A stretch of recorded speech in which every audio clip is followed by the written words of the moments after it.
The Life of Napoleon by William Hazlitt. Performed by Robert Bethune. Volume 2.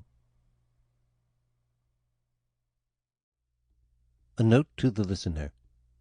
William Hazlitt numbers his chapters continuously throughout the work. Therefore, Volume 1 ends with Chapter 7, and this volume, Volume 2, begins with Chapter 8. Chapter 8. The Quelling of the Sections.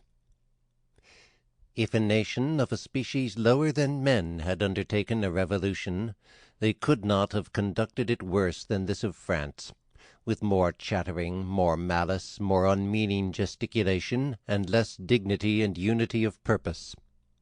Scarcely had the reign of terror ceased, and the government been restored to something like stability and order, when within a few months the volatile genius of this people, impatient of liberty or repose, and eager for some new theatrical display, since the daily procession of the guillotine no longer kept them in a state of excitement and dismay, seemed anxious to get rid of the revolution altogether.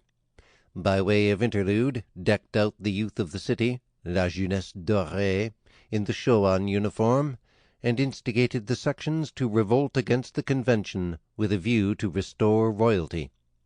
When one follows the succession of parties and events which resemble the shifting of the scenes in a pantomime, the oscillation from one dangerous extreme to another, without any motive but the love of change or contrast, when one sees the uniform readiness to spill blood as the sovereign panacea, the impulse which this appeared to give to the public mind, and the equal readiness and even infatuated determination to relinquish the object for which such tremendous sacrifices had been made, the instant that object was attained, out of sheer fickleness and perversity, one cannot help feeling a sudden burst of spleen, and a disposition to excuse Robespierre and others for thinking that liberty and patriotism alone had not sufficient charms for the Parisians without the aid of terror, and that it was necessary to resort to extreme violence to compress their extreme versatility.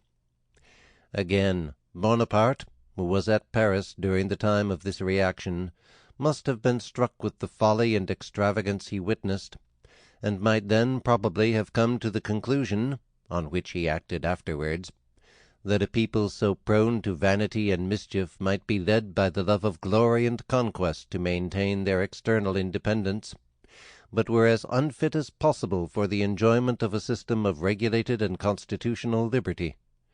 The best intentions and the best principles of the world are thrown away upon a nation whose chief delight is in novelty and in a sort of treachery to itself.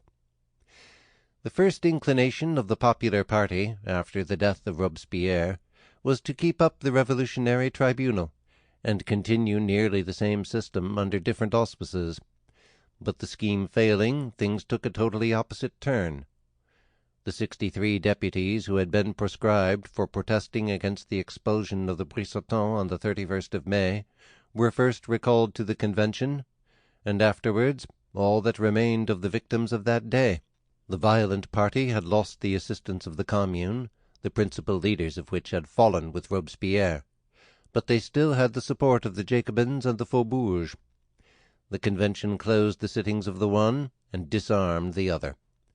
The revolutionary tribunal was still permitted under certain restrictions. Those who had been imprisoned by it as suspected persons were let out slowly, one by one, and Barrère attempted in vain to save the president, Fouquier-Tinville, one of those who had dipped his hands with most insolence and fury in the blood of his fellow-citizens, and whose name excited general horror. A month after the fall of Robespierre, Lecointre of Versailles denounced Billaud-Varennes, Collot d'Herbois, Barrère, Vadier, Amar, and Voland, bringing 23 distinct charges against them. Tallien had just before inveighed bitterly against the system of terror, and Lecointre was emboldened in his attack by the effect which Tallien's words had produced. Alas! Everything here seems referable to the study of effect, to a mixture of cowardice and vanity.